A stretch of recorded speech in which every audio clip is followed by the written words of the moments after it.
estudando a palavra de Deus. Então, se os irmãos quiserem manusear a sua Bíblia, a Jaqueline vai colocar ali para nós, fica mais fácil. Lucas capítulo 9, e o versículo 23 até o 25. Olha bem esse texto aqui. Jesus dizia a todos: se alguém quiser vir após mim, negue-se a si mesmo, tome cada dia a sua cruz e siga-me. O próximo. Vamos lá, o próximo. Pois quem quiser preservar a sua vida, isso, pessoal, se nós querer servir a Deus sem pegar a cruz que o Senhor Jesus determina para nós, se você querer seguir a Jesus sem a cruz de Jesus, não dá certo. Não dá certo. Se você não tiver esse sentimento de fazer sacrifício pessoal, isso aí, meus irmãos, é todo dia. Não é uma vez por mês, é todo dia. Se eu sou um seguidor de Jesus, se eu tenho Deus como meu Pai, se eu tenho Deus como meu Senhor, então todo dia eu tenho que fazer sacrifício para agradar a Deus. Por quê? Porque a minha natureza carnal, ela cogita contra os princípios de Deus. A sua natureza caída, todo mundo tem, aquela natureza caída, a natureza pecaminosa, ela cogita contra os princípios de Deus. O próprio apóstolo Paulo fala isso em Gálatas, que há uma luta dentro de nós. Qual? O Espírito de Deus e a nossa carne. Há uma briga. Todo dia há uma briga. Todo dia há uma confusão. A carne não quer que você cumpra o propósito de Deus.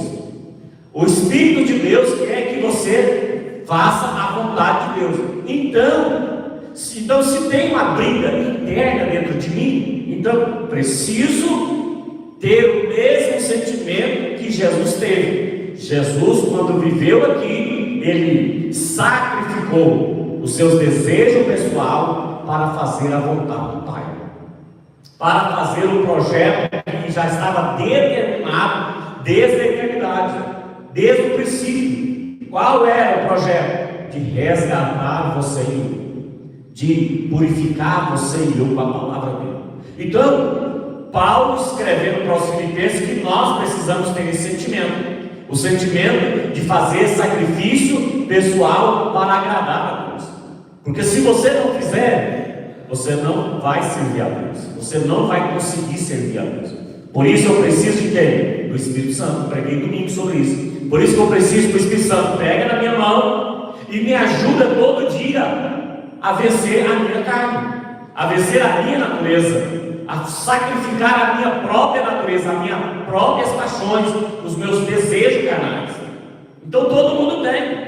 Não existe nenhum aqui da igreja que é aquele santinho que não sente desejo de fazer alguma coisa que Deus não aprova. Não existe um sequer em nenhuma igreja. Aquele que faz, não, a mente dele é pura que nem leite, não há nenhuma mancha, não há nenhum pensamento errado, não existe nenhum pensamento distorcido. Meus irmãos, não existe. Todo ser humano, a mente dele, a carne dele cogita contra os princípios de Deus. Você já pensou se não tivesse lei nos municípios? Vamos observar aqui. Você já observou se não tivesse lei nos municípios, se não tivesse lei no trânsito? Que confusão que seria. Por quê? Porque nós não queremos ceder para ninguém. Não é verdade? Nós não queremos ceder para ninguém. Para ninguém. Então a nossa carne, ela é terrível. A nossa natureza é terrível. Então o apóstolo falou assim, ó, Jesus, ele fez sacrifício pessoal todo dia. E nós precisamos ter o mesmo sentimento.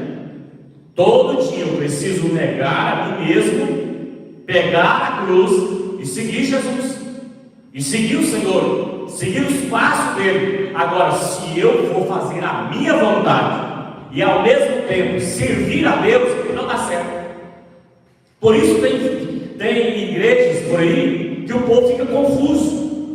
O povo da sociedade fica confuso. Por quê? Porque lá nada é proibido, nada faz mal, pode fazer o que quiser. Aí as pessoas falam assim: não, para mim servir a Deus, que nem aquele fulano, não compensa. Para mim ser um seguidor de Deus, que nem cigano, não compensa. Por quê? Porque ele quer abraçar tudo ao mesmo tempo. Ele quer abraçar as coisas de Deus, mas ao mesmo tempo quer abraçar toda a natureza carnal. Aí faz confusão, porque não tem como andar a luz e as trevas andar junto. Andar junto, não tem como. Ou é dia ou é noite. Não tem como os dois viver juntos. Não tem como, né? Durante o dia está o dia e a noite misturado. Ou durante a noite o dia e a noite misturado. Não tem como. Ou é noite, ou é dia. Ou é luz, ou é trevas. Então, se eu quero viver a minha natureza carnal, não tem como agradar a Deus. Não tem como. Eu posso estar na igreja, mas vai dar uma contradição com a palavra de Deus. Eu já, muitas vezes já contestei com pessoas que já passaram aqui na nossa igreja.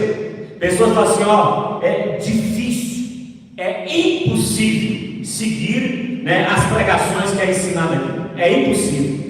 Nós temos que viver o jeitinho brasileiro, pastor. Nós temos que viver, assim, não existe isso. A Bíblia foi feita para quem? A Bíblia não foi feita para animais, para os animais irracional, A Bíblia foi feita para quem? Para nós, racional, para você, para mim, para você. Então, se Paulo, exortando a igreja de Filipenses, que nós precisamos ter o mesmo sentimento de Jesus, então um dos sentimentos de Jesus era o sacrifício pessoal, negar a si mesmo e pegar a sua cruz e seguir Jesus.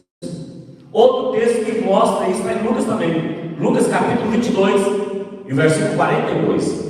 Nós vamos só dar uma frisada nesse verso 22 e 42, o verso 42. Isso. Só para fixar na nossa mente o verso 42. Dizendo: Pai, se queres, afasta de mim este cálice. Todavia, não seja feita a minha vontade, mas a tua. Vamos entender esse texto teologicamente, porque tem muitas pessoas que pensam que Jesus estava com medo da cruz.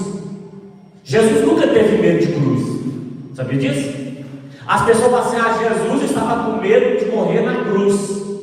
Eu já vi pregadores falar isso, que Jesus, quando orou: Senhor, se for possível, passa de mim este cálice. Eu já vi muitas pessoas dizendo que Jesus estava com medo de morrer na cruz. Meus irmãos, Jesus nunca teve medo da cruz. Ele veio com esse projeto. Desde a eternidade ele veio com esse projeto para resgatar o ser humano. Ele precisava passar na cruz, morrer a morte de cruz. Então Jesus não estava com medo de morrer pendurado numa cruz. Ele veio com essa missão. Satanás tentou desviar Jesus dessa missão várias vezes. Então Jesus não estava com medo de morrer. O que Jesus não quer era, aí os irmãos vão entender agora, porque quando Jesus ia morrer na cruz, quando ele desse o grito da vitória, quando ele falasse aquela palavra: está consumado, o que ia acontecer? O pecado de todos aqueles que iam seguir Jesus ia cair sobre ele. A maldição que estava sobre mim ia cair sobre Jesus. E agora, meus irmãos, quando a maldição caía sobre Jesus, o que acontecia? Ele e o Pai desligavam. Ele e o Pai tinham um momento de separação. Para quê? Para cumprir com o propósito que Jesus pagaria a nossa dívida, pegaria a nossa maldição sobre si. Então Jesus ia experimentar por um momento o que é ficar separado do Pai. Ele ia experimentar o que é ficar separado do Pai por um momento. Meus irmãos, aquele momento Jesus não queria. Então, assim, ele não queria separar hora nenhuma. Ele iria sim cumprir o propósito de morrer na cruz, menos ele não queria sentir a separação do Pai, quando a maldição nossa caísse sobre ele. É isso que ele não queria. Mas o que ele falou? Senhor, faça a tua vontade, não a minha. Ou Jesus queria passar na cruz, mas sem sentir sobre si o pecado meu e seu, a maldição minha e sua. Para isso, Jesus orou. Para isso, Jesus estava no monte orando, pedindo: Senhor, se for possível, vamos dar um jeito aí. Se tiver um jeito de eu morrer na cruz, mas sem separar do Senhor por um momento, será melhor. Mas eu vou: Senhor, não faça a minha vontade, mas faça a tua. Sacrifício para um bem maior. Para um bem maior, resgatar a igreja. Hoje você e eu estamos aqui com o direito de dar glória a Deus, de servir a Deus, de entrar no céu. Por causa de quem? Por causa de Jesus. Porque Jesus pegou sobre si todo o meu pecado, o seu pecado, a minha maldição, a sua maldição, e Ele não fez a vontade dele, mas Ele fez a vontade do Pai, que já estava projetado dele vir, morrer na cruz e a maldição nossa cair sobre Ele. Era isso que Ele não queria. Não era a morte em si, era a separação. Mas Ele não fez a vontade dele, Ele fez a vontade do Pai, ou Ele fez sacrifício para um bem maior. E muitos hoje não querem fazer um sacrifício, não querem fazer nenhum tipo de sacrifício, nem para a família, nem pela fé, nem pela igreja, por nada. Hoje você encontra as pessoas individualistas, só pensa em si. Você vai encontrar hoje na sociedade um cara de jovem, nas faculdades, pessoas terminando um curso superior, só pensando no seu inimigo, só pensando em si. Isso, meus irmãos, é o que está acontecendo na atualidade. Muitas pessoas não querem fazer nenhum tipo de sacrifício para nada.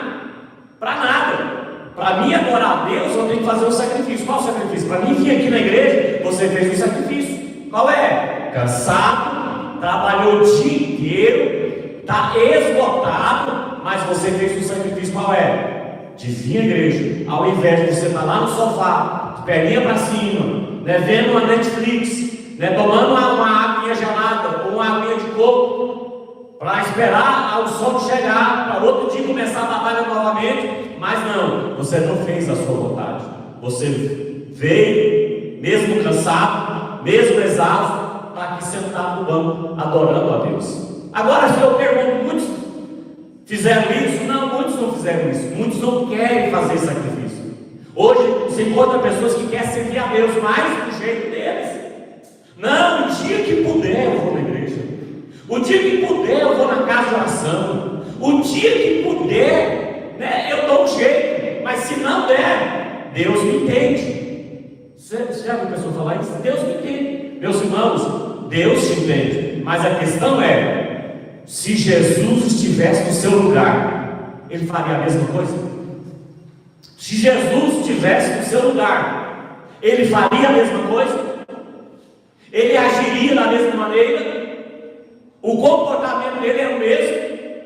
Se Jesus estivesse no seu lugar, nas decisões que nós vem tomando, concernente à família, concernente à fé, concernente à conduta nossa do dia a dia, se Jesus estivesse no meu lugar, tomando a minha decisão, Ele tomaria a mesma?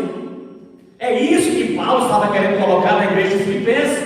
Gente, vamos ter o mesmo sentimento que Jesus teve. E um dos sentimentos que ele teve era esse sacrifício pessoal. E para mim é um dos mais difíceis, é vencer você mesmo. Um dos mais difíceis é vencer você mesmo. É você se convencer. É você se convencer. É um dos mais difíceis. Vamos agora ver o outro sentimento que governava Jesus. Vamos lá. 1 João, capítulo 4, versículo 19 e 20. Vamos agora observar outro sentimento que governava os passos de Jesus. Vamos aqui observar. 1 João 4, versículo 19. Observa aí. Nós amamos porque Ele nos amou primeiro. Se alguém diz, eu amo a Deus, e odeia seu irmão, é mentiroso. Pois quem não ama seu irmão, a quem viu, não pode amar a Deus a quem não viu. Quem me amou primeiro? Quem te amou primeiro? O Senhor. O Senhor te amou primeiro. Jesus te amou. Agora eu te pergunto: Jesus, ele ficava estressado ou não? Jesus tinha momento de nervo ou não? Tinha. Não teve uma ocasião que ele virou a mesa lá das pessoas que estavam no pátio do templo, negociando, só querendo ganhar dinheiro, aproveitando a fé dos fracos. O povo estava ali adorando a Deus, buscando a Deus, e tinha ali só os que estavam interessados em aproveitar da fé do outro. Se ele pecou, ele vai ter que comprar um animal para fazer o sacrifício. Então eu vou lá ganhar nas costas dele. Eu vou lá ganhar. Olha que Jesus viu aquele clima, Jesus ficou estressado, virou a mesa dos cambistas ali, Jesus ficou nervoso. Mas eu te pergunto, isso atrapalhava Jesus amar as pessoas? Não. Jesus conhecia as intenções, Jesus conhecia o coração, Jesus conhecia os pensamentos, quando falando como Deus. Jesus conhecia todos. Jesus conhece cada um de nós na palma da mão. Jesus, sim, ele ficava estressado com alguns comportamentos, mas jamais o estresse que ele tinha dava vazão para ter ódio das pessoas. Olha que interessante. Dava vazão para ter mágoa das pessoas. Sabe o que é mágoa? Sabe o que é amargura? É uma ofensa não perdoada. Uma pessoa te feriu, uma pessoa pisou no seu rabo, e você não conseguiu liberar o perdão para aquela pessoa.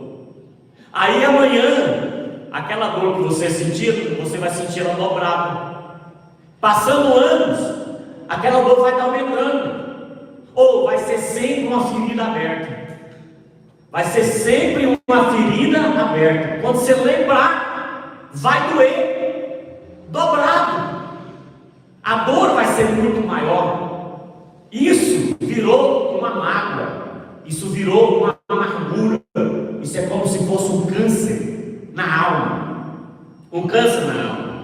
Agora, meus irmãos, Jesus, sendo conhecedor de todas as coisas, conhecendo cada um na palma da mão, ele sabia o pensamento das pessoas, as intenções das pessoas, mas isso não entrava no coração dele para virar uma mágoa, para virar uma amargura.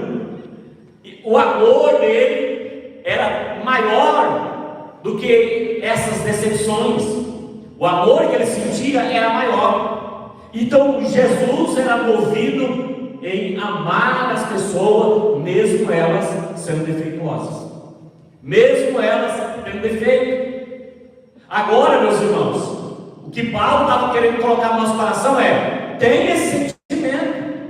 Você tem que ter esse sentimento. Paulo, o amor de Deus tem que reinar na sua vida de tal forma que vença as amarguras, que vença as decepções, que vença as traições, porque senão você não vai querer se relacionar com ninguém. Você vai querer viver num mato isolado e não vai querer viver em volta de ninguém. Por quê? Porque você vai imaginar que todo mundo é traíra, que todo mundo vai te ferir, vai te machucar, vai te maltratar.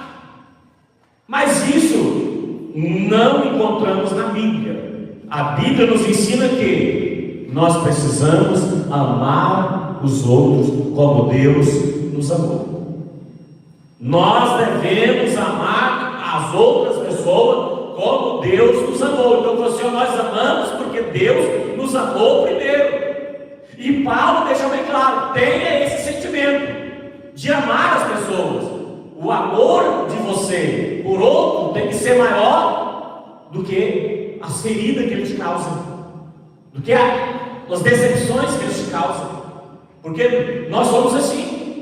Ninguém vai agradar nós 100%, ninguém vai te agradar 100%. Uma hora alguém vai contra a sua opinião, vai contra o seu pensamento, vai contra o que você acha que é certo. E isso, meus irmãos, Podemos sim ter opiniões diferentes, mas não ódio um dos outros. Jamais ter ódio um do outro. Precisamos amar os outros. Pastor, mas é aquele que me feriu demais, eu preciso carregar ele no colo novamente? Não estou dizendo isso. Eu estou dizendo que você vai amá-lo, de não desejar o mal para ele, de não desejar o mal como ele te fez. Ou você é diferente, você não paga com a mesma moeda que as pessoas te pagam. Os irmãos estão entendendo? Eu não pago com a mesma moeda que as pessoas me fazem. Se as pessoas me ferem, eu não vou me igualar a eles, eu não vou me rebaixar ao nível deles, que está sendo dominado pela carne, dominado pelas trevas, dominado pelo mal, ao ponto de ser instrumento do mal para ferir outras pessoas. Não, eu não vou me rebaixar a eles. Eu sou da luz, sou filho de Deus, sou transformado, lavado e remido com o sangue de Jesus. O Espírito Santo pega na minha mão, Ele que me governa, Ele que me direciona. Então o amor de Deus está dentro do meu coração. Eu vou amar as pessoas ao ponto de não deixar aquelas feridas me machucar mais, ou me dominar ao ponto de virar uma amargura na minha vida. Então amemos uns aos outros como Cristo amou. Devemos amar. Quem ama, meus irmãos, ele não fere, ele não é venenoso. Eu quero trazer essa palavra. Quem ama, ele não solta veneno. Ele não solta veneno. Quem não ama, a todo tempo, ele está soltando veneno.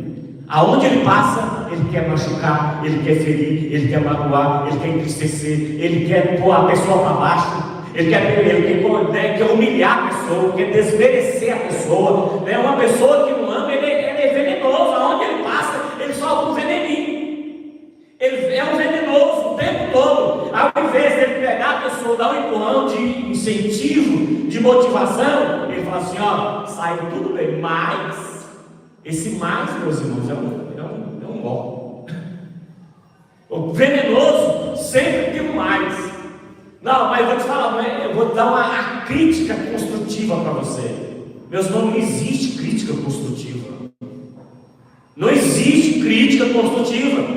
Agora, se a pessoa quer dar um feedback, aí é diferente. Ele vai estar do seu lado, ele vai te ensinar alguns passos que você está errando. Agora, te criticar, te pôr para baixo, desmerecer o que está fazendo, isso é um papel de pessoas venenosas, de pessoas que não têm o amor de Deus plantado no coração. Põe lá, 1 Coríntios capítulo 13. Vamos observar aqui outro texto que fala sobre o amor que regia Jesus, que movia Jesus.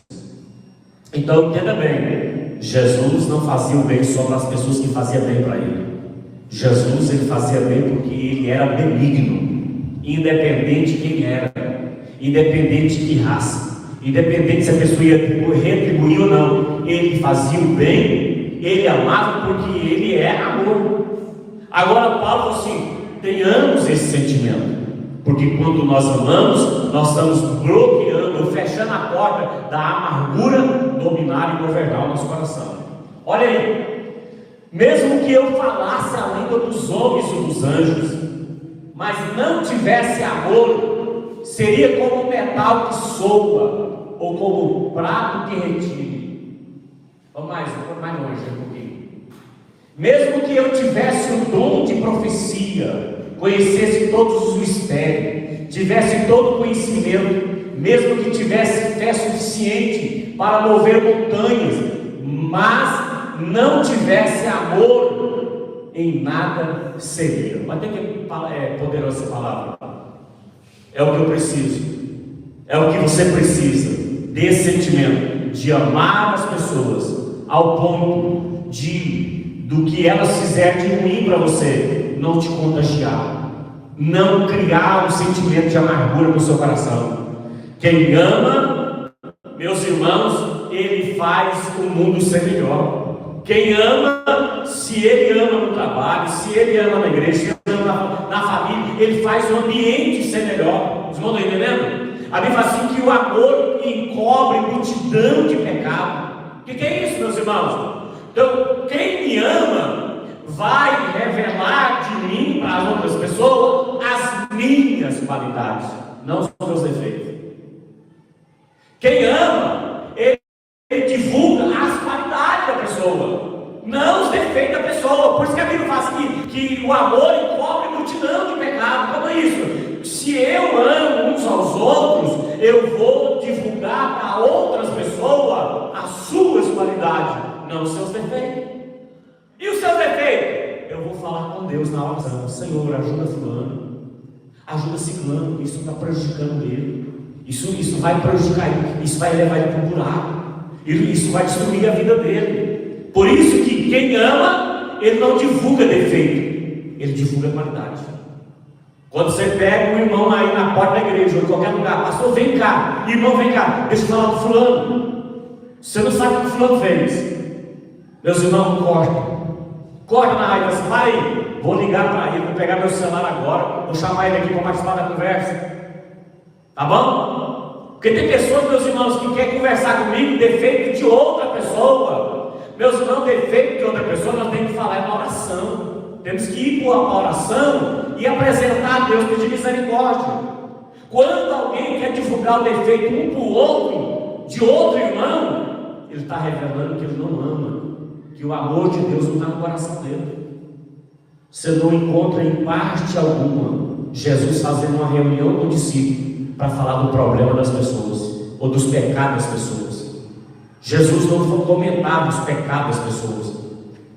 O que Jesus fazia? Reunia os discípulos para levar as boas novas, levar o Evangelho, levar as boas novas até os confins da terra, não defeito um do outro. Então o que nós precisamos?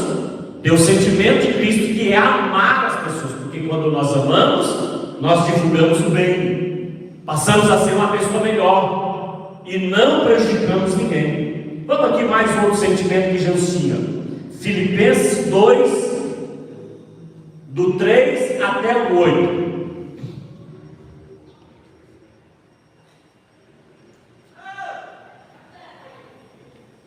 Quem era Jesus? Quem era Jesus? Quem é Jesus? Vamos aqui destacar. Jesus é eterno. Vamos aqui destacar. Jesus era e sempre foi eterno, onipotente, onipresente, onisciente. O que é onipotente? Tem todo o poder no céu e na terra. O que é onisciente? Meus irmãos, é conhecer a mente. O que é onipresente? Está em todo lugar ao mesmo tempo. Jesus sempre foi esse. Jesus sempre teve isso. Jesus sempre teve esse poder. Então vai mostrar aqui um sentimento que Jesus tinha, que nós precisamos ter, que não vai desmerecer você hora nenhuma, não vai diminuir você hora nenhuma. Eu quero que os irmãos tenham que descobrir aqui. Não façais nada por rivalidade, nem por orgulho, mas com humildade. E assim cada um considere os outros superiores a si mesmo. Vamos lá. Cada um não se preocupe somente com o que é seu, mas também com o que é dos outros. Tendo em vós o mesmo sentimento que houve em Cristo Jesus, que, existindo em forma de Deus, não considerou o fato de ser igual a Deus algo que devesse se apegar, mas pelo contrário, esvaziou a si mesmo, assumindo a forma de servo e fazendo-se semelhante aos homens. Assim, na forma de homem, humilhou a si mesmo, sendo obediente até a morte de Cristo, a morte de cruz. O que ele estava destacando mais no texto inteirinho? O que ele mais destacou aí no texto inteirinho? Sobre a humildade de Jesus. A humildade de Jesus. Hora nenhuma você vê Jesus chegando, estufado no peito, com a anelzão de teologia na mão. Cheguei. O doutor não.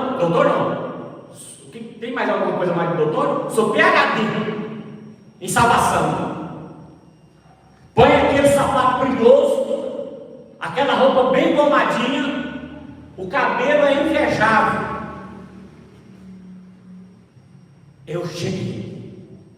Você não encontra em parte alguma na Bíblia Jesus querendo ser o maior, o tal no pedestal, o soberano, né? Você não encontra na Bíblia Jesus querendo ser o maior de todos. Ao contrário, aonde Jesus chegava, ele queria servir, ele queria estar junto, ele queria somar junto.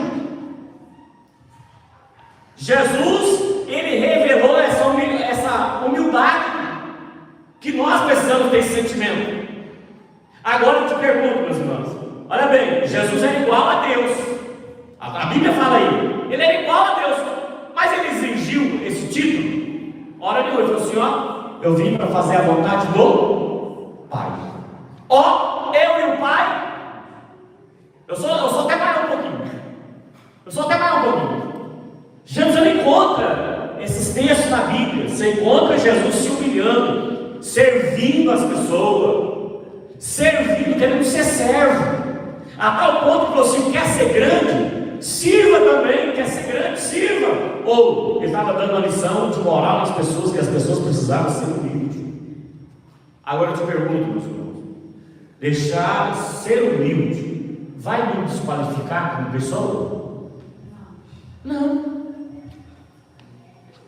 Por exemplo, uma pessoa aí multimilionária tem fazenda, a conta está cheia, ele tem, né, o que bem querer, vai desqualificar ele andar com uma calça jeans rasgada no bolso, uma roupa mal passada, vai desqualificar ele, vai fazer ele mais pobre? Ele vai continuar multimilionário, a conta cheia de dinheiro. Então o que faz ele não é a roupa, o que faz ele não é a roupa. Você sendo formado, tendo curso superior, você chegou no lugar e está precisando de alguém para ficar na porta, ou de ficar no banheiro, limpar o chão ali, vai tirar a sua formatura? Vai fazer você perder a graduação? Não! Mas nós estamos tendo problema hoje na sociedade. A pessoa faz um cursinho de técnico, não sei o quê, ele já quer rodar grosso, ele já quer chegar nos lugares e ser chamado de doutor. Não é verdade? Isso, né? As pessoas, meus irmãos, fazem um cursinho lá de técnico, ele já quer ser colocado na carteirinha dele como doutor fulano, e nem é, mas ele quer ser. Nós já temos na nossa igreja aqui uma pessoa que era auxiliar. Aí alguém perguntou, estava representando nós em algum lugar, aí alguém perguntou eles, você é o que lá na igreja? Não, eu sou diácono. Ele aumentou o nível por conta própria. Parei, ia diminuir ele? Não diminui ele como pessoa, como servo. Já chegou na igreja, já vi comentário, né? Não foi na nossa, mas alguém fez uma festa, aí depois um irmãozinho simples na porta para pegar o nome das pessoas. Para pegar o nome. Aí tinha um irmãozinho lá, ele chegou, ele era presbítero. Aí o irmãozinho falou assim: o irmão é crente de qual igreja? Eu não sou crente não, eu sou presbítero. Quer dizer, para ele o irmão estava humilhando ele, porque não chamou ele de presbítero. Tem igreja que apela, tem pessoas que apelam, mas eu gosto que me chama de pastor Carlos, ou né, de presbítero tal. Se chamar de irmão, tem pessoa que apela, por quê? Porque ele acha que está diminuindo ele. Meus irmãos, não vai diminuir quem já está ungido. Se Deus ungiu, está ungido. Se a pessoa conseguiu um patamar, uma formação, uma graduação, se ele estiver no lugar e for preciso fazer contribuir, servir ali, meus irmãos, ao contrário, vai aumentar o nível de respeito para ele. Fala assim, poxa, fulano é doutor, ele está fazendo serviço Não é verdade, irmãos? Já aconteceu, né, em pessoas que têm esse entendimento de igreja na hora da festa, doutor, juiz, querendo contribuir, querendo ajudar, mas o que eu posso fazer para ajudar nessa festividade? Ah, mas o trânsito está esquisito, fala, não pode deixar, eu vou lá ajudar a estacionar os carros, vou ajudar a estacionar os carros. O juiz da cidade, meu certo juiz da cidade aí, né, na igreja, ajudando a estacionar os carros. Aí, o pregador chegou todo pomposo, sapato brilhoso, parecendo, né, um anjo enviado do céu, todo. E aí o juiz da cidade, ô irmão, eu posso te ajudar a estacionar o carro aqui? Pode. Posso te levar lá? Pode. Tá. E aí